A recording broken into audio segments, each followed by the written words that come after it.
సర్వాధికారియు సర్వశక్తిమంతుడైన యేసుక్రీస్తు వారి శ్రేష్టమైన నామములో ఈ ఉదయకాల సమయంలో ప్రభు పాదముల చెంత ఈ విధంగా మనమందరము సమకూర్చబడి ప్రభు పాద సన్నిధిలో ఈ ఉదయకాల సమయంలో ఈ విధంగా వాక్య ధ్యానాన్ని చేసుకునే భాగ్యాన్ని మన జీవితాల్లో మనకి ప్రభు ప్రసాదించినందుకు ఆయనకే ఘనత మహిమ చెల్లించబద్దులమై మనము ఉన్నాం. ఈ సమయంలో ఒక వాక్యాన్ని మనం చదువుకొని మనం ధ్యానం చేసుకొని ముందుకు సాగుదాం.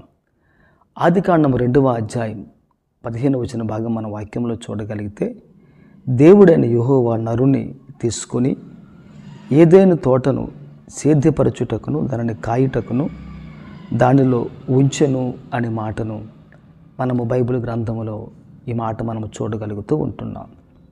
దేవుడు మనుషును తీసుకొని వెళ్ళి ఏదైనా తోటలో పెట్టి ఆ తోటను కాయాలి, ఆ తోటను సేద్యపరచాలి అని చెప్పి వాక్యంలో ఈ మాట మనం ఆ విధంగా చూడగలుగుతూ ఉంటున్నాం.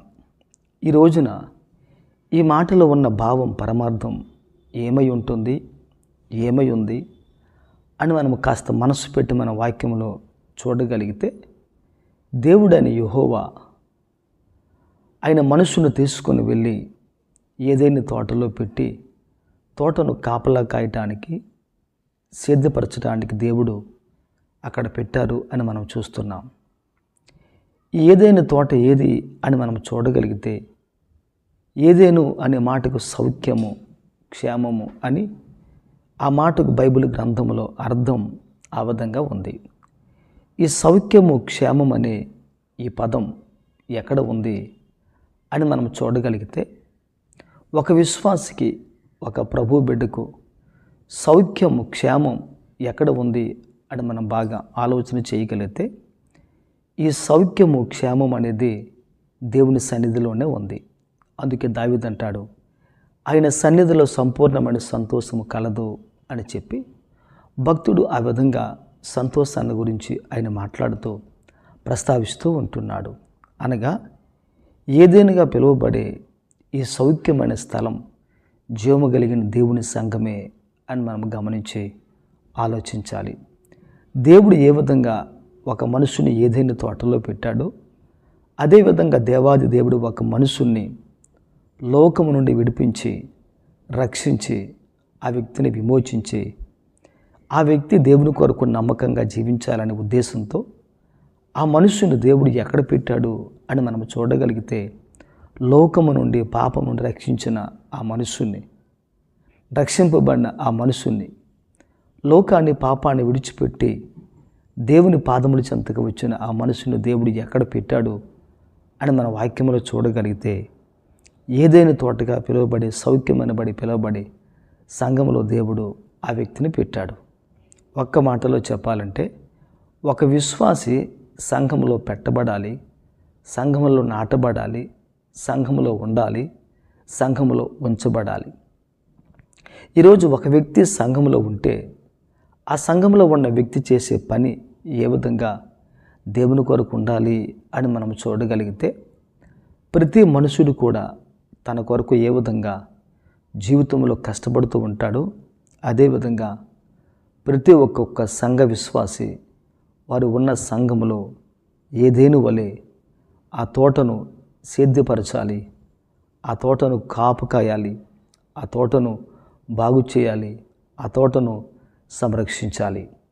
ఈరోజు ఇవన్నీ మన జీవితంలో మన ద్వారా మన సంఘానికి జరుగుచున్నాయా అనే ఒక మాట మనం ఈ దినాన చూసుకోవాలి, మనం ఆలోచన చేసుకోవాలి.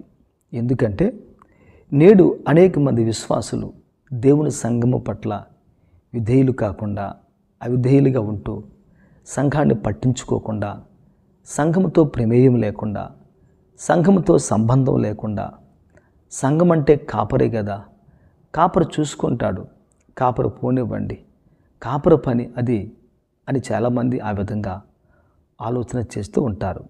అయితే వాక్యం అంటున్న మాట ఏంటంటే, క్రీస్తు శరీరం అనే సంఘం క్షేమాభివృద్ధి పొందుటకు ఆయన కొంతమందిని రకరకాలుగా ఆయన ఏర్పాటు చేసి ప్రత్యేకించుకున్నాడు. ఆయన కొందరు సువార్థికులుగా, అపోస్తలులుగా, బోధకులుగా, పరిచారకులుగా, ఉపదేశకులుగా దేవుడు అనేక మందిని ఆ విధంగా ఎన్నుకొని ఆయన ఏర్పాటు చేసి ఆ విధంగా సంఘము క్షేమాభివృద్ధి కొరకు దేవుడు ఆ విధంగా పెట్టాడు.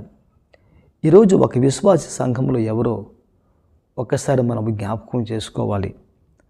అంతటి పెద్ద పని కాకపోయినా మనము చేయగలిగే పని, దేవుడు మనకిచ్చిన పని, దేవునికి సంతోషాన్ని కలిగించే పని ఈరోజు ఒక విశ్వాసి దేవుని సన్నిధిలో ఆ విధంగా చేయాలి అని బైబిల్ గ్రంథం ఆ విధంగా సెలవిస్తూ ఉంది. అందరూ తమ సొంత పనిలో చూసుకొనిచున్నారు అని పౌలు గారు కూడా బాధతో, వేదనతో ఆయన మాట్లాడుచున్న మాట మనం బైబిల్ గ్రంథంలో ఆ విధంగా చూస్తూ ఉంటాం. ఒక మాటలో చెప్పాలంటే విశ్వాసి తన కొరకు తాను కాకుండా ఒక విశ్వాసి ప్రభు కొరకు ఆత్మ సంబంధంగా జీవించాలి అని దేవుడి మంచి ఉద్దేశాన్ని ప్రతి మనుషుని పట్ల ఆయన ఆ విధంగా కలిగి ఉన్నాడు. కనుక ఈరోజు ఒక్కొక్క విశ్వాసి, ఒక్కొక్క వ్యక్తి వారు ఉంటున్న ఆ సంఘంలో దేవుని పని అందరూ చేస్తే, దేవుని పనిలో అందరూ కూడా పాలిభాగస్తులుగా ఉంటే ఆ సంఘానికి ఏమైనా కొరత ఉంటుందా? ఏమైనా లోట్లు ఉంటాయా? ఏమైనా వెలుతూ ఉంటుందా? ఏమైనా లోటుపాట్లు ఉంటాయా? ఒక్కసారి మనం జ్ఞాపకం చేసుకొని మనం ఈ విషయాన్ని ఆలోచన చేయగలగాలి. ఎందుకో తెలుసా? నేటి సంఘంలో అనేక మంది ఆయా పనులు చేయనందున సంఘము క్షేమాభివృద్ధి పొందటం లేదు. సంఘము దేవుని కొరకు ఆశీర్వాదకరంగా ఉండటం లేదు. ఎవరి పని వారు చేసుకుంటూ ఉంటున్నప్పుడు సంఘానికి వచ్చిన నీవు నీ పనేంటో నీకు తెలియదా? మన పనేంటో మనకి తెలియదా? ఒకసారి మనం జ్ఞాపకం చేసుకోవాలి. ప్రతి విశ్వాసి కూడా సంఘములో ఆ విధంగా తన పని తాను తెలుసుకొని ఆ విధంగా దేవుని కొరకు చేయగలిగితే ఆ పనిలో ఒక గొప్ప నిబద్ధత, శ్రేష్టత, దీవెన ఉండడానికి దేవుడు తప్పనిసరిగా సహాయాన్ని ఆయన చేస్తూ ఉంటాడు. కనుక ఈరోజు ప్రభు బిడ్డలు దేవుని పని చేసేవారిగా మనము ఉండాలని దేవుడు ఆ విధంగా ఆలోచన కలిగి ఉన్నాడు. పరమ తండ్రి దేవాది దేవుడు ఆదాముకు ఏ విధంగా పని అప్పగించాడు, ఈ రోజున ప్రభు బిడ్డలమైన మనం ఏదేనుగా పిలువబడే సంఘములో మనం ఉన్నప్పుడు, ఈ సౌఖ్యం అనే సంఘములో మనం ఉన్నప్పుడు మన ద్వారా మన సంఘానికి సౌఖ్యమే కలగాలి, క్షేమమే కలగాలి. క్షేమము కలగకూడదు, ఇబ్బంది, నష్టము, ప్రమాదం మన ద్వారా మన సంఘానికి ఎప్పుడు కూడా కలుగకూడదు. ఆ విధంగా ఒక వ్యక్తి విశ్వాసి భక్తి జీవితంలో దేవుని కొరకు ఆ విధంగా ఉండగలిగితే నిజంగా మన జీవితాలు దేవుని కొరకు ప్రభావితం చెంది ఆశీర్వాదకరంగా, దేవునికరంగా ఉండడానికి పరిశుద్ధాత్మ దేవుడు మన జీవితంలో తప్పనిసరిగా ఆయన సహాయాన్ని ఆయన చేస్తూ ఉంటారు. ఈరోజు ఒక వ్యక్తి అటువంటి విధంగా దేవుని కొరకు, దేవుని దగ్గర, దేవుని సన్నిధిలో, దేవుని సంఘములో ఆ విధంగా ఒక వ్యక్తి ఉండగలిగితే ఇటువంటి స్థితి, ఇటువంటి పరిస్థితి ఆ బిడ్డలకు, ఆ సంఘానికి చాలా క్షేమకరంగా, మేలుకరంగా ఉంటుంది. ఈరోజు నీ ద్వారా, నా ద్వారా ప్రభు ఆశించింది ఏంటంటే మనం ఏదైనా తోటలో ఉంచబడాలని, మనం కష్టపడాలని, మనము పని చేయాలని, మనం ప్రభు కొరకు జీవించాలని దేవుడు కోరుకుంటూ ఉంటున్నాడు.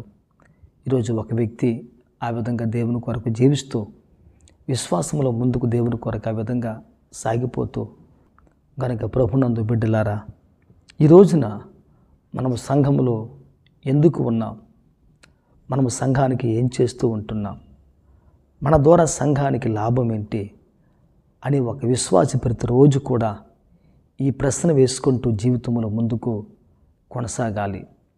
ప్రతి క్రైస్తవుడు కూడా సంఘమనే ఇంటి కొరకు దోహదపడాలి, ప్రయాసపడాలి, కష్టపడాలి. ఎంతో కొంత పని నీ ద్వారా సంఘంలో జరగాలి.